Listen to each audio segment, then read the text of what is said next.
Happy new year तो नहीं कर सकता हूं, बट एडवांस में आपको हैप्पी न्यू ईयर। मैं सोच रहा था प्रेस कॉन्फ्रेंस के बारे में, मैंने सोचा कि हैप्पी न्यू ईयर का मैं भी आज आपसे एक सवाल पूछूंगा, वो बाद में, मतलब जब आपने सब पूछ लिए तो मैं पूछूंगा। मैंने सोचा है आप सबके लिए भारत जोड़ो यात्रा अब दिल्ली तक पहुंची है और हम सबको बहुत कुछ सीखने को मिला, समझने को मिला। बहुत अच्छा एक्सपीरियंस रहा है। लक्ष्य आप जानते हैं, हिंदुस्तान में जो डर, नफरत, हिंसा फैलाई जा रही है, उसके खिलाफ ये यात्रा है। और मुझे लगता है कि काफी सक्सेसफुल यात्रा रही है अभी तक, जो शायद हमने सोचा भी नहीं था, उससे भी ज्यादा इस यात्रा ने अचीव कर दिया है। बेरोजगारी का मुद्दा भी है, महंगाई का मुद्दा भी है, और जो हिंदुस्तान में इनकम इनइक्वालिटी आ रही है, चुने हुए लोगों के पास अरबों रुपए और बाकी हिंदुस्तान के पास कुछ नहीं, ये भी हमारा एक मुद्दा है। पर्सनली जब मैंने यात्रा शुरू की, मेरी सोच थी कि ये कन्याकुमारी से कश्मीर तक एक यात्रा है, और मैंने अपने साथ में कुछ ले नहीं गया। मैंने कहा देखो, मैं जाऊंगा और मैं एक्सपीरियंस करूंगा, मैं कोई मतलब प्री कंसीव्ड नोशन नहीं ले जाऊंगा। तो शुरुआत ये थी कि शुरुआत में लगा कि भाई देखो हम पैदल चल रहे हैं, मगर फिर आस्ते आस्ते पता लगने लगा कि एक्चुअली ये जो यात्रा है, जिसको मैंने नदी भी कहा है, ये एक जीवित चीज है, इसकी एक आवाज है, इसकी भावनाएं हैं, फीलिंग्स हैं, और ये एक प्रकार से हिंदुस्तान की भावनाएं हैं, फीलिंग्स हैं। तो ये यात्रा हमें ये चीजें बता रही है। तो मुझे एज ए इंडिविजुअल काफी सीखने को मिला, और मैं सबको धन्यवाद करना चाहता हूं जो भी हमारे साथ आए। आप लोग में से बहुत लोग आए, और खासतौर से जो हमारे ऊपर आक्रमण करते हैं, मेरे जो आरएसएस के, बीजेपी के मित्र हैं, उनको भी मैं धन्यवाद करना चाहता हूं, क्योंकि एक्चुअली हो क्या रहा है, जितना वो आक्रमण करते हैं उतनी हमको अपनी पोजीशन इंप्रूव करने का मौका मिलता है। तो मैं चाहता हूं, और मैं सीरियसली बोल रहा हूं, मैं चाहता हूं कि वो थोड़ा और जोरों से करें और अग्रेसिवली करें, तो कांग्रेस पार्टी को और हमें, मतलब अपनी जो आइडियोलॉजी है वो अच्छी तरह समझ आए। एक प्रकार से मैं उनको अपना गुरु मानता हूं कि वो मुझे रास्ता दिखा रहे हैं कि क्या नहीं करना चाहिए, रिएक्ट कैसे करना चाहिए, और अच्छी ट्रेनिंग दे रहे हैं मुझे, तो उनका भी मैं धन्यवाद करना चाहता हूं। Thank you. Thank you. Jagran से संजय मिश्रा। राहुल जी, आपने ये यात्रा अभी तक जो अचीव की बहुत सफल रही। विपक्षी एकता जो इस समय दिखाई दे रही है, उस लिहाज से यात्रा को बहुत सफल शायद नहीं माना जाएगा, क्योंकि कई लोग आने से हिचक रहे हैं। आप इस बारे में क्या कहेंगे? नहीं, देखिए, जैसे मैंने कहा, मेरे लिए, जैसे कल मैं किसी से बात कर रहा था, उन्होंने मुझसे पूछा कि देखो यात्रा के बाद क्या होगा, हमें प्लानिंग करनी है कि यात्रा के बाद क्या करेंगे। काफी लोगों ने कहा है ईस्ट वेस्ट यात्रा, कोई और कुछ और कह रहे हैं, और मैंने उनको जवाब दिया, देखिए ये जो हमारी यात्रा है, ये हमें कुछ बताने की कोशिश कर रही है, ये हमें कुछ बोल रही है, और अगर हम उसको सुने बिना कुछ और काम करना शुरू कर दें कि भैया देखो यात्रा के बाद क्या होगा, तो एक प्रकार से ये जो हिंदुस्तान की आवाज है उसका अपमान है। तो मैं वो नहीं करना चाहता हूं। रही बात विपक्ष की, मैं जानता हूं कि विपक्ष के नेता सारे के सारे हमारे साथ खड़े हैं, और वो मतलब वो क्लियरली हमें मालूम है। बट आज के हिंदुस्तान में कंपल्शंस भी होते हैं, पॉलिटिकल कंपल्शंस होते हैं, दूसरे कंपल्शंस होते हैं। तो मैं उस पर कमेंट नहीं करना चाहता हूं कि क्यों आ रहे हैं, क्यों नहीं आ रहा है, कौन आ रहा है, कौन नहीं आ रहा। बस मैं ये कहना चाहता हूं कि भारत जोड़ो यात्रा के दरवाजे जो भी भारत को जोड़ना चाहता है उसके लिए खुले हैं, किसी को हम रोकने वाले नहीं हैं। दूसरी बात, विचारधारा में सिमिलैरिटीज होती हैं। देखिए, नफरत और हिंसा और मोहब्बत में सिमिलैरिटी नहीं होती है, डायमेट्रिकली ऑपोजिट चीजें हैं। मगर बहुत सारे लोग हैं, और उसमें से अखिलेश जी हैं, मायावती जी हैं, बहुत सारे लोग हैं जो मोहब्बत का हिंदुस्तान चाहते हैं, मैं जानता हूं, नफरत का हिंदुस्तान नहीं चाहते हैं। तो रिश्ता तो है उनके साथ, आइडियोलॉजिकल रिश्ता, और भारत जोड़ने का और नफरत को मिटाने का रिश्ता है। आज तक से सुप्रिया।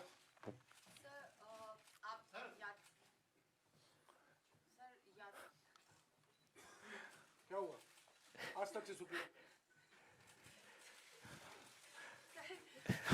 यात्रा लेके चले हैं and it's a success, but सरकार के फेलियर्स कितने नजर आए? बहुत सारे लोगों ने आपसे आके बातचीत किया, चाहे युवा हो, बेरोजगारी का मुद्दा हो, आर्म फोर्सेस के जो लोग आए थे, चाइना के मुद्दे पे बात करी, महंगाई का, महिलाएं आ रही बात कर रहे हैं। सो सरकार के क्या क्या फेलियर्स आपको मेजर जो है नजर आ रहे हैं इस पूरी यात्रा के दौरान? आपने मतलब 6-7 क्वेश्चन एक क्वेश्चन में पूछ लिया। देखिए, सबसे पहले मेरा लक्ष्य हिंदुस्तान को एक ऑल्टरनेटिव विजन देने का है, ऑल्टरनेटिव दृष्टिकोण देने का है, एक नया तरीका देने का है। सरकार की कमियां हैं, उसमें मैं आपको बता सकता हूं, बेरोजगारी, इकोनॉमिक मिसमैनेजमेंट, नोटबंदी, गलत जीएसटी, चाइना, ये कमियां हैं, गलतियां की हैं। मगर मेरी अप्रोच यात्रा के साथ यह है कि हम हिंदुस्तान को एक सोचने का, जीने का नया तरीका देने की कोशिश कर रहे हैं। तो अगर आप डिटेल्स चाहते हैं तो आप मुझसे पूछिए, चाइना के बारे में पूछिए, शायद आप वो ना पूछें, पता नहीं, बाकी चीजों के बारे में पूछ सकते हैं, बट ब्रॉडली ये है। पीटीआई भाषा से अनवरुल हक।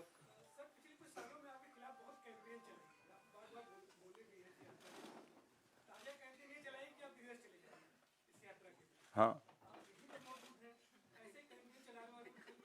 पता नहीं ये मतलब ये कहाँ है, ये मतलब दिल्ली में तो है ना हम, ये कहीं और बैठे हैं? ये भैया एआईसीसी ऑफिस है ना, है एआई अभी है ना? अच्छा, हाँ, तो मुझे पता नहीं, मतलब मुझे तो लग रहा है भैया, पता नहीं मेरी दूसरी रियलिटी हो, आपकी दूसरी रियलिटी हो, मगर मुझे तो ये न्यू दिल्ली दिख रहा है। और कुछ एक, हाँ, नहीं, वो तो बहुत कैंपेन चलाते हैं, उनके पास पैसे की कोई कमी नहीं है, कैंपेन ही कैंपेन चलाते रहते हैं। मगर जो मैंने कहा, और बड़ी इंटरेस्टिंग बात है, और मैं इसको 99% बिलीव करता था, 100% बिलीव नहीं करता था, मगर अब मैं 100% बिलीव करता हूं कि सच्चाई को कोई भी कैंपेन, कितना भी पैसा नहीं छिपा सकता, नहीं मिटा सकता। तो ये मेरे लिए बहुत मतलब इंटरेस्टिंग ऑब्जर्वेशन है। टीवी 18 से रवि सिसोदिया। और जैसे मैंने कहा, अभी कितने लगाए होंगे, 5-6 हजार करोड़ लगा दिए होंगे, थोड़े और लगाइए, कमी नहीं है पैसे की, डालिए और थोड़ा डालिए, लगाइए, कुछ असर नहीं पड़ता है। हाँ जी, टीवी 18 से रवि सिसोदिया।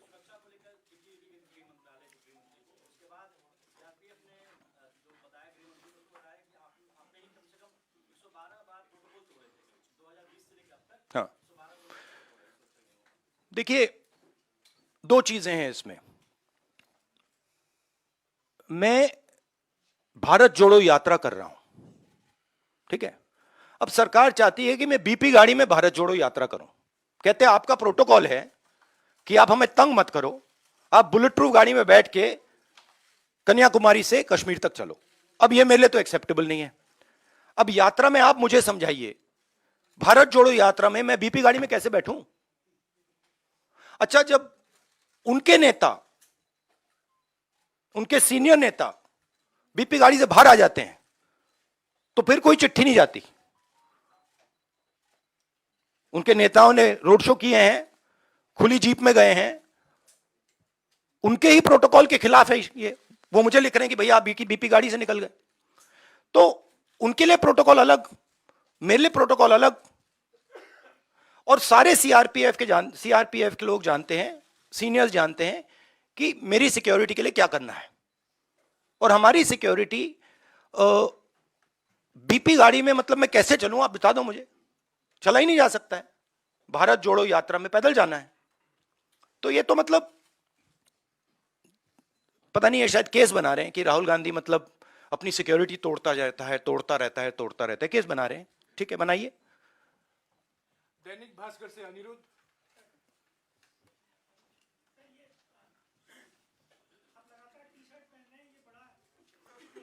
भाई मुझे बताओ एक बात, मुझे समझा, मुझे समझ नहीं आ रही बात। ये टी शर्ट से आपको इतनी डिस्टर्बेंस क्यों हो रही है? अब तो ये जानना है कि वो कौन सी घुट्टी है कि और लोगों को भी पता लगे।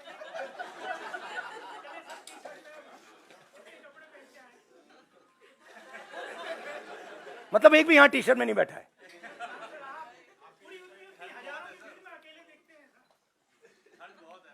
तो क्या आप चाहते हो मैं स्वेटर पहन लूं? मतलब इससे इतनी डिस्टर्बेंस क्यों नहीं है लोगों को? अच्छा, तो मैं ऐसे करूंगा, यात्रा के बाद मैं वीडियो बनाऊंगा कि टी शर्ट में कैसे चला जाता है और ठंड को कैसे कन्फ्रंट किया जाता है, बना दूंगा आपके लिए। शुक्रिया राहुल जी। रवि त्रिपाठी हाँ, जी से। But what is your question?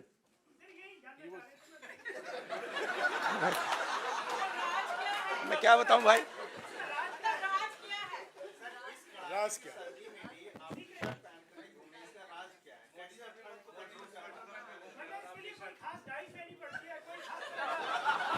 गुरुजी, ये आपने स्वेटर क्यों पहन रखा है? नहीं, इसका कारण ये नहीं है। इसका कारण ये है कि आप सर्दी से डरते हो। इसका कारण नहीं है कि सर्दी है, आप सर्दी से डरते हो। मैं सर्दी से डरता नहीं हूं, सीधी सी बात है। नो सप्लीमेंट्री प्लीज, हो गया। नहीं, कहने दीजिए, कहने। New years day. अब देखिए ना, अब देखिए मोदी जी के प्रेस कॉन्फ्रेंस तो होते नहीं, तो मैं उनके भी 2-3 क्वेश्चन सप्लीमेंट्रीज आपको दे देता हूं।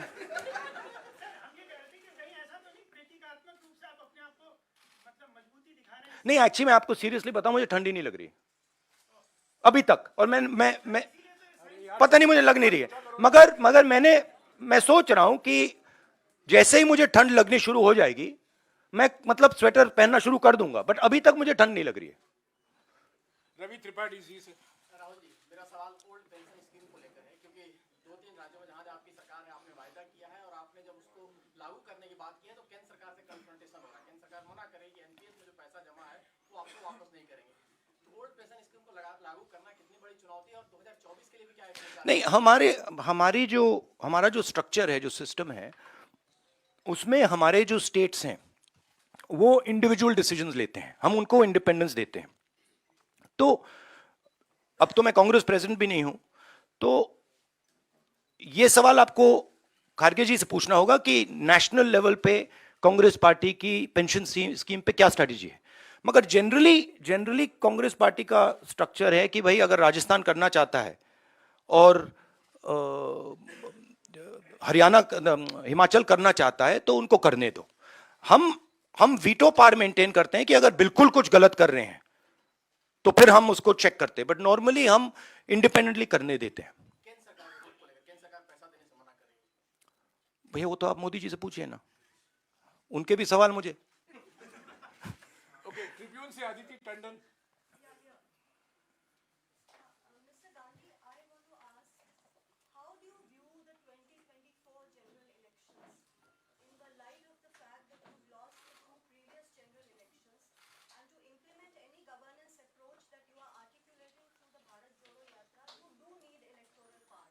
What is your take on the elections and how important is that milestone?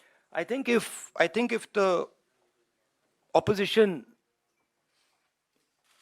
stands effectively with a vision, what I am hearing from the ground, and what I'm seeing from the ground, it will become very difficult for the BJP to win the election. But the opposition has to coordinate properly, and the opposition has to go to the people of India with a vision, with an alternative vision to the BJP, not just go to the people of India. ANI से साहिल, But there is huge undercurrent against the BJP, massive undercurrent. ANI से साहिल. Senior leader from the Congress Party, Kamal Nath, has said that Rahul Gandhi will be the opposition PM face for 2024. Will you be the PM face?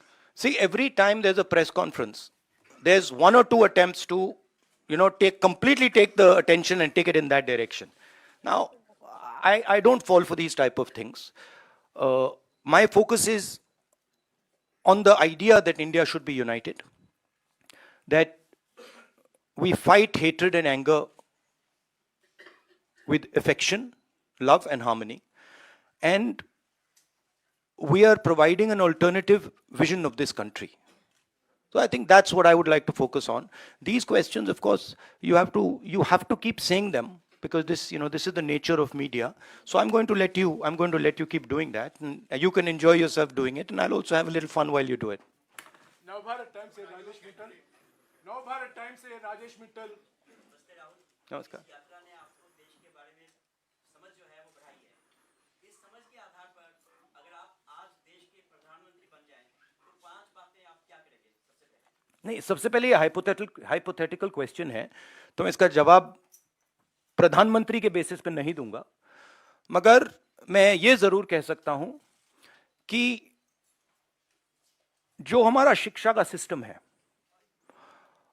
मैं पहले सोचता था कि इसमें structural problems हैं, मगर ये अपना काम कर रहा है.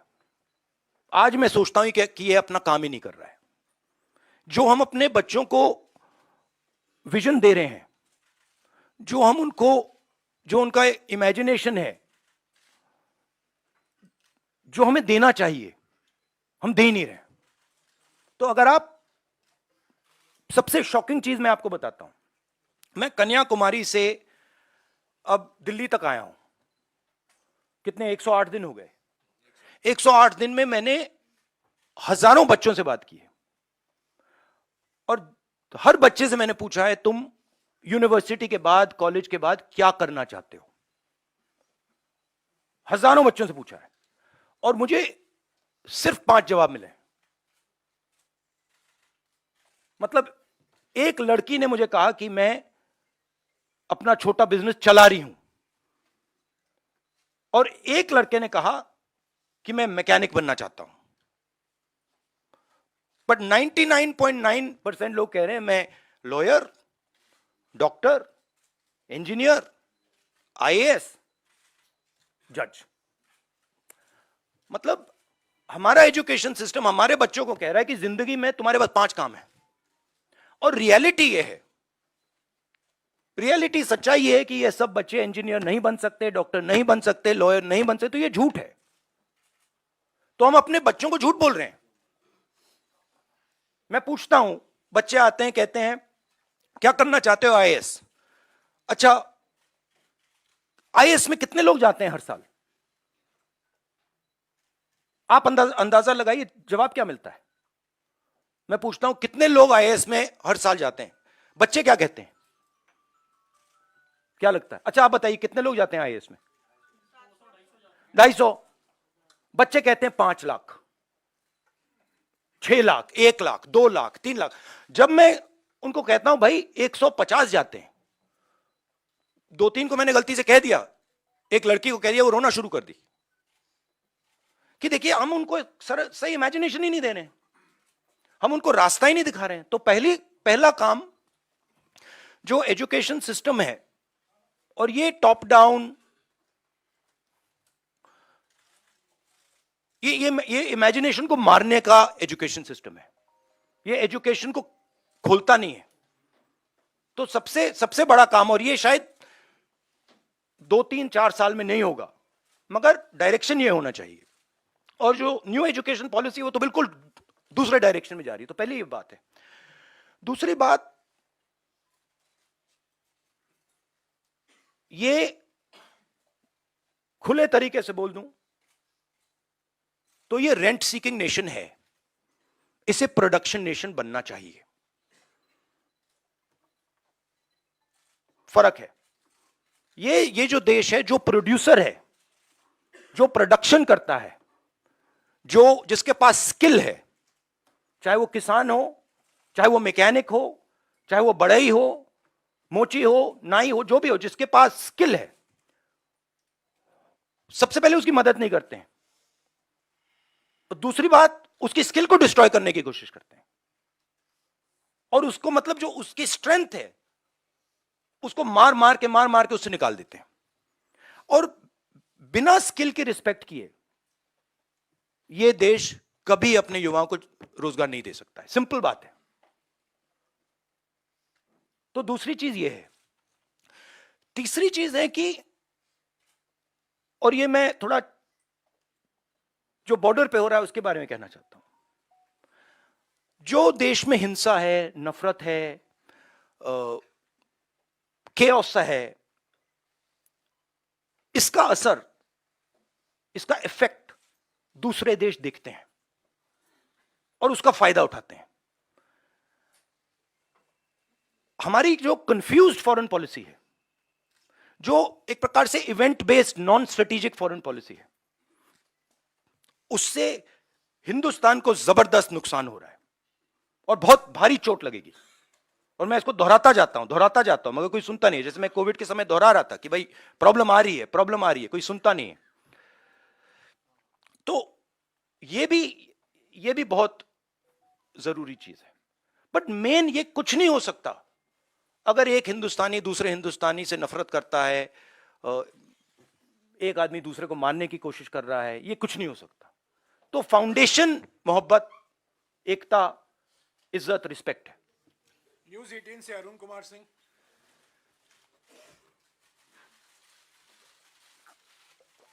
अलाउड। राहुल, जब आप यहाँ से गए थे ये करने के लिए भारत जोड़ो यात्रा, तो विपक्ष को छोड़ दीजिए, आप ही की पार्टी के नेता, आप ही की पार्टी के लोगों को भरोसा ये नहीं था कि आप ये यात्रा पूरी कर पाएंगे, और कई सवाल इनके ही मन में था। और अब जब यात्रा आपका सवाल पूछिए, उनके सवाल मत पूछिए। आपका सवाल, ये सवाल ही है। हाँ, आपका संक्षिप्त में कितना कितना कितना छोटा कर दो, सीधा पूछिए ना, सीधा ही पूछना है। तो उसमें क्या है कि अब जब आप यात्रा कर चुके, तो कई लोग ये कहते हैं कि वो राहुल नहीं है, ये बदलने वाले राहुल है, इतनी आसानी से इनको नहीं समझा सकते। अब कुछ चेंज आप अपने आप में ही देख रहे हैं, समझने में, लोगों से बातचीत करने के बाद, कि अब फैसले लेने या बात करने का अंदाज आपका एकदम अलग है, जुदा हो गया है, कुछ अंतर आया? देखिए, अंतर तो इस प्रेस कॉन्फ्रेंस के बाद भी आएगा।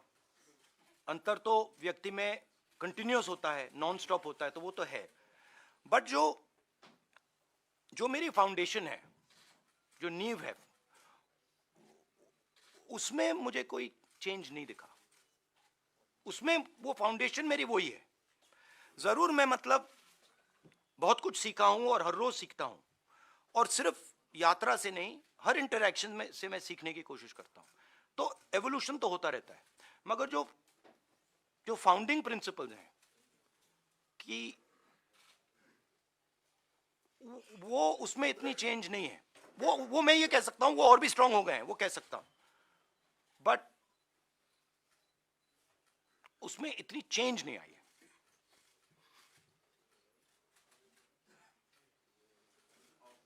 टेलीग्राफ से Sanjay Jha. It's quite hot in here. Yeah, it is. आपको गर्मी लग रही है? बहुत प्रॉब्लम हो रही है। भैया कुछ करो प्लीज।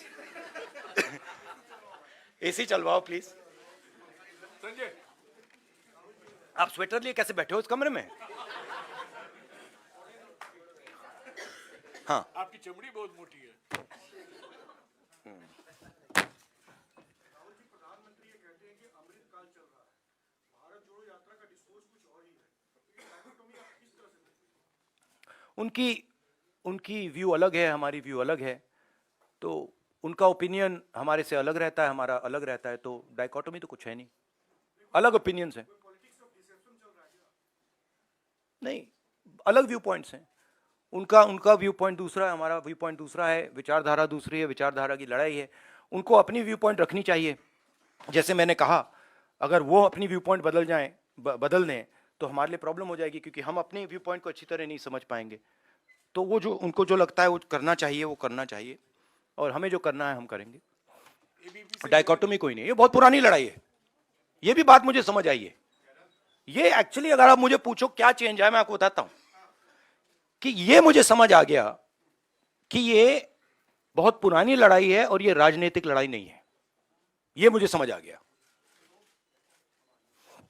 जैनेंद्र एबीपी से। राहुल जी, मैं फिर से आपको 2024 के सवाल पर ले जाना चाहता हूं। आपने कहा कि अखिलेश जी को, मायावती जी को भी मोहब्बत का हिंदुस्तान चाहिए, लेकिन अभी अखिलेश जी ने कहा था कि कांग्रेस और बीजेपी एक जैसे हैं। सवाल मैं ये पूरा करना चाहता हूं कि एक तो इस पर आपकी क्या प्रतिक्रिया है, और दूसरी बात ये कि आपने कहा कि बीजेपी के खिलाफ एक सवाल प्लीज, नहीं एक सवाल प्लीज। आपने पूछ लिया ना सवाल का जवाब दीजिए। एक सवाल प्लीज। नहीं, ये तो पूरे देश को ऑब्वियस है कि बीजेपी और कांग्रेस एक हो ही नहीं सकते, क्योंकि अगर बीजेपी और कांग्रेस एक होते तो नरेंद्र मोदी कांग्रेस मुक्त भारत की तो बात कभी नहीं कर सकते। मतलब हो ही नहीं सकता कि अगर बीजेपी के नेता कह रहे हैं कांग्रेस मुक्त करो, इसका मतलब वो कह रहे हैं कि बीजेपी को भी मुक्त कर, बीजेपी इसको भी मिटा दो। वो तो नहीं कह रहे हैं। तो ये तो पूरा देश जानता है कि कांग्रेस और बीजेपी आइडियोलॉजिकली बिल्कुल अपोज्ड हैं, और ये पुरानी लड़ाई है, पुरानी विचारधारा की लड़ाई है। बट अखिलेश जी की भी जगह है, और उनको ये ऑप्शन, मतलब बोलने का ऑप्शन मिलना चाहिए, और उनका पर्सपेक्टिव है वो उनके लिए ठीक है। हमारा पर्सपेक्टिव है कि हमारी लड़ाई बीजेपी के साथ है, विचारधारा की लड़ाई है, पुरानी लड़ाई है, और इसको हम जीतेंगे। No supplementary please. Ishrat Lahiri.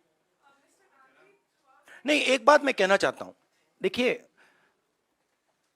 एक बात जरूरी है कि ये आइडिया, अब ये टैक्टिकल पॉलिटिकल फाइट नहीं रही।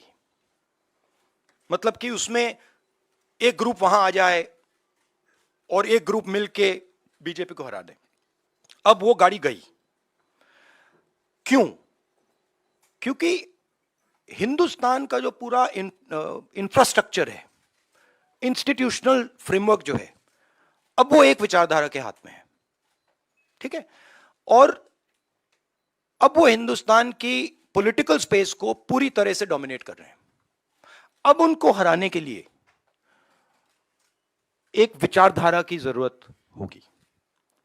और मैं ऑपोजिशन की बहुत रिस्पेक्ट करता हूं, और ऑपोजिशन के लोग मुझे बहुत अच्छे लगते हैं, और मगर मैं ये कहना चाहता हूं कि अगर आप समाजवादी पार्टी को देखें तो उनके पास एक नेशनल विचारधारा नहीं है।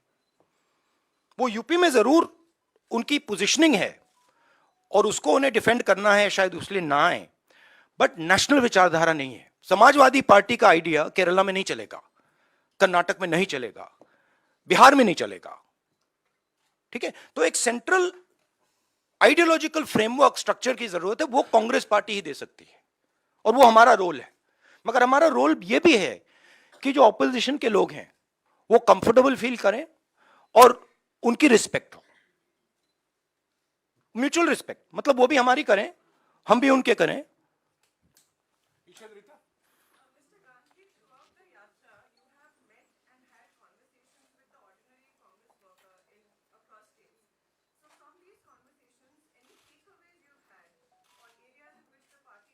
Yeah. My main takeaway is that there is nothing known as an ordinary Congress worker. There really isn't. In fact, there's nothing known as an ordinary person. I don't like these type of qualifiers.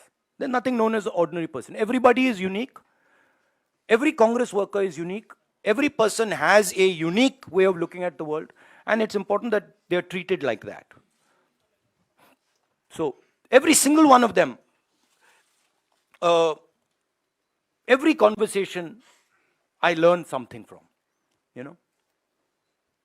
Times now से रंजीता। राहुल, मेरा सवाल इस पर है कि 2024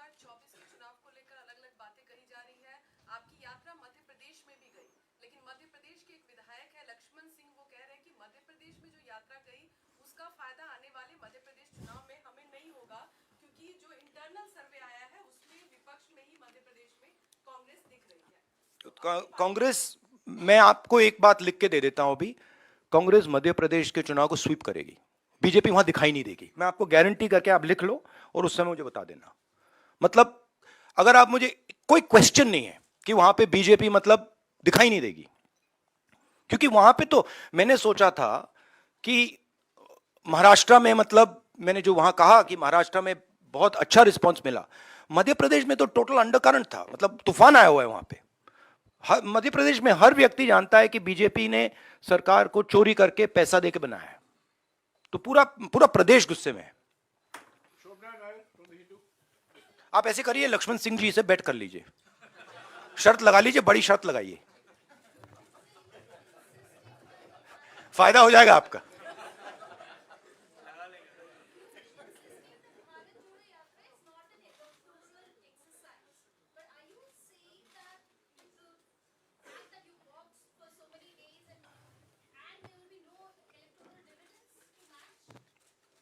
No, I'm not saying that. You're saying that. No, I'm not saying that at all. In my mind, as I said earlier, the yatra is a conversation. And I don't think it's fair for me to make any comments before that conversation is over.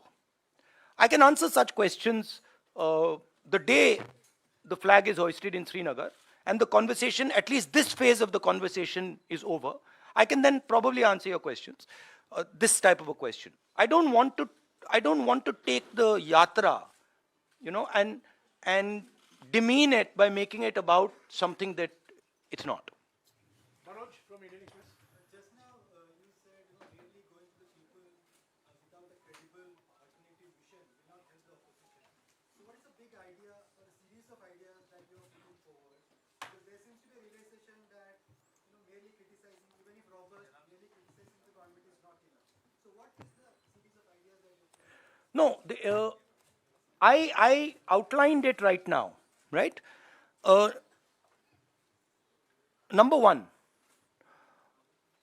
making India a production nation, which means that respecting skills and moving the mindset from one of GDP growth to GDP growth plus employment plus production plus exports, etc., etc., etc. That's the first thing. The second thing is, which is very important for the future and is important if you want to build a production nation, is giving our children an imagination. Telling them that, look, if you want to become, I mean, it's a strange question, but why is it that out of lakhs and lakhs of people I've met, thousands and thousands of children I have met, nobody said, I want to be a pilot. Nobody said, I want to be an astronaut. Nobody said, I want to be India's best singer. Why? Because our system is saying to them that these are all dead ends. Right? But if you look at countries that produce, and I gave this example to kids. If you look at company like Honda, company like Toyota, the people who founded these companies were mechanics. But no mechanic in India can ever imagine that he could one day be the head of a 1,000, 2,000, 10,000 crore company. Now, if you want to produce, that has to change. So we have to give him the structures that will allow him to do that will allow his imagination to do that. Right? And then the final thing is, we can see what is going on in the planet. We can see the turmoil that is taking place. And I am absolutely convinced that India has a place, central place in the planet, on the planet. Right? And I don't view it so much as, look how powerful India is. We are powerful. But we were not that powerful 70 years ago, 80 years ago, 90 years ago. But we had a vision. Right? When Mahatma Gandhi, for example, was speaking about the Indian freedom movement, People in the United States, people in the Soviet Union, where everywhere were listening to him. Why? Because there is something very powerful called Indian values, Indian philosophies, Indian thinking. And that's actually our strength. And we're destroying it. So when we make one Indian fight with another, when we are not harmonious, when a foreigner comes to India and he feels terrified that something might happen to him, we are attacking our own system. So these are the type of things that would be part of an alternative vision. Also, by the way, I don't see why only 2 or 3 or 4 people should benefit from the wealth of this country. I just don't understand it. Right? So, a sense of equality. There is a place for large business, I absolutely agree, and they have a central role in India in its future. But it cannot be that there are 2 or 3 business people who run this country. It just cannot be. TV9 से कुमार विक्रांत। राहुल जी, आपकी भारत जोड़ो यात्रा उत्तर प्रदेश जा रही है और वहां पर भारतीय जनता पार्टी के सांसद वरुण गांधी वही भाषा बोल रहे हैं जो भाषा आप बोल रहे हैं, जो भाजपा के नेता नहीं बोल रहे हैं। क्या वरुण गांधी के लिए कांग्रेस पार्टी में जगह है? क्या वरुण गांधी को आप चाहेंगे वो भारत जोड़ो भैया, ये आपको हमारे जो कांग्रेस प्रेसिडेंट है, ये सवाल आपको उनसे पूछना पड़ेगा। यात्रा में वो आए तो स्वागत है उनका? स्वागत किसी का भी है, बट वो बीजेपी के हैं तो उनका वहां पे प्रॉब्लम तो होगा।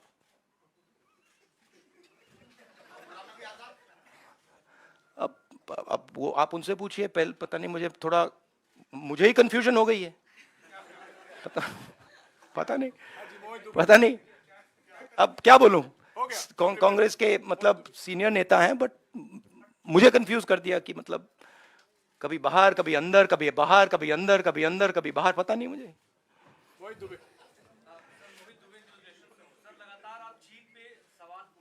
आपने पूछ लिया आज।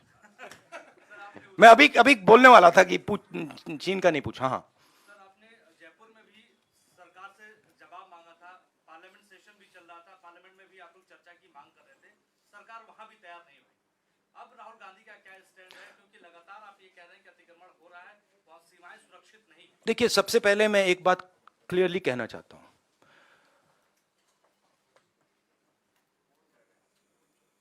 मैं शहीद परिवार का हूं। मेरे पिता शहीद हुए और मेरी दादी शहीद हुई। यहां पे कोई है जिसके फैमिली में कोई शहीद हुआ? कोई है यहां पे? आप हैं? हाँ, आपके ब्रदर। तो आपको मालूम है कि कैसी चोट लगती है, क्या फीलिंग आती है। ठीक है, तो मैं समझता हूं और मैं जानता हूं जब एक युवा अपनी जान देने के लिए खड़ा होता है और जब वो शहीद होता है तो उसके परिवार को क्या होता है, मैं जानता हूं, समझता हूं। और बीजेपी के टॉप लीडरशिप में कोई नहीं है जो समझता है। ये मतलब अच्छी बात, खराब बात नहीं है, बट रियलिटी है कि उनके परिवार में कोई उनके पिता या उनकी दादी शहीद नहीं हुए। तो मैं बहुत क्लियरली समझता हूं और मैं ये भी चाहता हूं, मेरी जनरल अप्रोच ये है कि मैं चाहता हूं हमारा एक भी सिपाही किसी भी फोर्स का ना शहीद हो। ये मेरी स्टार्टिंग पोजीशन है कि मतलब मैं ये नहीं चाहता हूं कि हम इस चीज को कैजुअली लें कि हम सेना को राजनीतिक फायदे के लिए यूज कर रहे हैं और उसका नुकसान हमारे जवानों को, उनके परिवारों को हो। तो ये मेरे लिए बिल्कुल मतलब सैक्रोसेंट है, मैं ये नहीं करना चाहता हूं। ठीक है, मगर और जो मैं समझता हूं जो बॉर्डर पे हमारे जवान आज खड़े हैं, आप मेरी टी शर्ट की बात कर रहे हो, मगर मैं जानता हूं वहां आज खड़े हैं सियाचिन में, उधर हिमालय पे। मैं जानता हूं कि उनको क्या डिफिकल्टीज सामना करनी पड़ती है और मैं उनसे प्यार करता हूं, हर सोल्जर से। और मैं चाहता हूं कि उनको कुछ ना लगे, चोट ना लगे। जब नेशनल लेवल की लीडरशिप स्ट्रेटेजिकली काम नहीं करती है इंटरनेशनल रिलेशंस में, जियोपॉलिटिक्स में एकदम रिस्पॉन्स आता है। और हमारी सरकार ने जो चाइना का मामला है उसको कंप्लीटली मिसहैंडल कर दिया है, ठीक है। और मैं आपको मेरी थिंकिंग है, देखिए हमारी फॉरेन पॉलिसी का क्या लक्ष्य था और कांग्रेस पार्टी ने सक्सेसफुली क्या किया था कि चाइना को और पाकिस्तान को एक कभी नहीं होने देना है। यह सेंट्रल हमारा कॉन्सेप्ट था, ठीक है। और यह काम हमने बहुत सक्सेसफुली किया, यूपीए 2 तक। आज पाकिस्तान और चाइना एक हो गए हैं, और यह कोई मामूली बात नहीं है, यह बहुत गहरी बात है, यह डेंजरस बात है, ठीक है। और ये क्यों हुए हैं?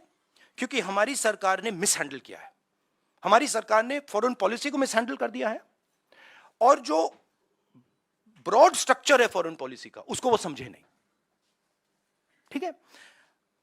अब मैं कह रहा हूं कि ये दो एक हो गए हैं, अब रिस्क है, और कहीं ना कहीं ये कुछ ना कुछ करेंगे। और पहला कदम इन्होंने ढोकलाम में लिया और दूसरा कदम इन्होंने लद्दाख में लिया। मेरे लिए, मेरी व्यू पॉइंट से ये प्रिपरेशन है। अगर नहीं है तो बहुत अच्छा, मगर मुझे लग रहा है कि ये प्रिपरेशन कर रहे हैं। और मैं सरकार को कह रहा हूं कि it is not if, it is when. Meaning अब आपको पूरी प्रिपरेशन करनी है, और उस प्रिपरेशन में 2-3 चीजों की जरूरत है। सबसे पहले आपको सेना, वायुसेना, नेवी, जो भी हमारे स्ट्रक्चर्स हैं उनकी बात सुननी है। वो क्या कह रहे हैं उनकी बात सुननी है, उसकी रिस्पेक्ट करनी है। इसका मतलब जो आप पॉलिटिकल यूज कर रहे हो उसको आपको बंद करना पड़ेगा एकदम, ठीक है। दूसरी बात, जो हमें प्रिकॉशंस लेने हैं, और वो मिलिट्री प्रिकॉशंस हैं मगर नॉन मिलिट्री प्रिकॉशंस हैं, वो आप शुरू कर दीजिए। तीसरी बात, जो बॉर्डर पे हो रहा है उसको आप छुपाइए मत, क्योंकि चाइना को मैसेज जा रहा है। देखिए चाइना 2000 स्क्वायर किलोमीटर हमारी जमीन ले गया है। चाइना को मैसेज, प्रधानमंत्री जी ने कहा कि कोई अंदर नहीं आया, मैं आपके घर के अंदर आ गया, ठीक है। और फिर मैंने आपसे कहा भैया मैं नहीं, आपने मुझसे कहा कि नहीं, तो आप तो आए नहीं, तो मैं कौन सा मैसेज ले जाऊंगा? तो ये मैसेज उनको जा रहा है। तो हमें क्लियरली ये कहना है भैया आप अंदर आए हो, पब्लिकली कहना आप अंदर आओ, निकलो यहां से। तो ये सरकार इस पे कंफ्यूजन में है, और मैं चाहता हूं कि ये कंफ्यूजन हटे। अब मेरे बारे में क्या करते हैं, जब मैं सरकार की बात करता हूं एकदम कहते हैं मैं आर्मी की बात कर रहा हूं। नहीं, मैं आर्मी की बात नहीं कर रहा हूं, मैं सरकार की बात कर रहा हूं। सरकार में और आर्मी में फर्क है। सरकार ने गलत निर्णय लिए हैं तो सरकार को आर्मी के पीछे, नेवी के पीछे, एयरफोर्स के पीछे नहीं छुपना चाहिए, ये कायरता है। और सरकार को ओन अप करना चाहिए कि हमने ये किया, ये गलती हुई, अब इसको हम ठीक कर रहे हैं और हम उनको मदद करेंगे। पूरा ऑपोजिशन, सिर्फ मैं नहीं, पूरा ऑपोजिशन सरकार को मदद करेगा। मगर बताइए तो क्या हुआ? शुक्रिया राहुल जी। आखिरी सवाल संजीव चोपड़ा। अरुणाचल में सेना पीटने वाले हो गया प्लीज।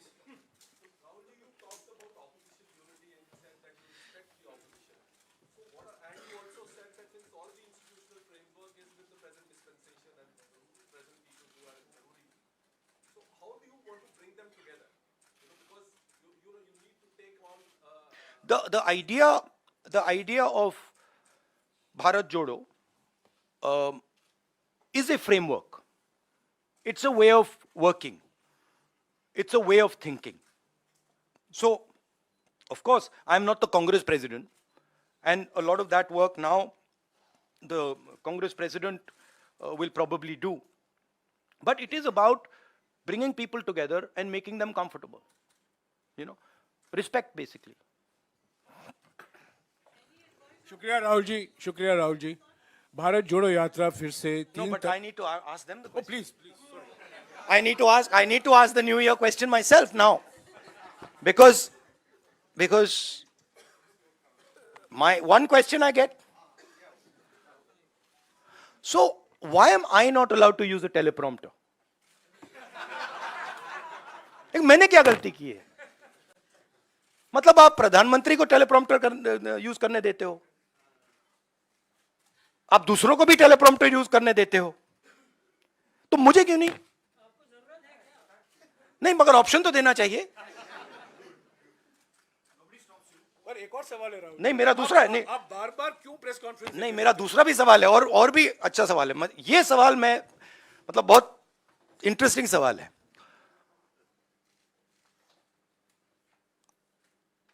आपने वो अदानी जी को वो ऑप्शन दे दिया जो आपने प्रधानमंत्री को भी नहीं दिया, कुर्सी बदलने का। तो मतलब ये हो क्या रहा है? अदानी जी को टेलीप्रॉम्प्टर, कुर्सी बदलने का ऑप्शन, प्रधानमंत्री को टेलीप्रॉम्प्टर का ऑप्शन, और हमें कुछ नहीं। मतलब हमने क्या गलती कर दी? Thank you. Rahul ji happy शुक्रिया। New year.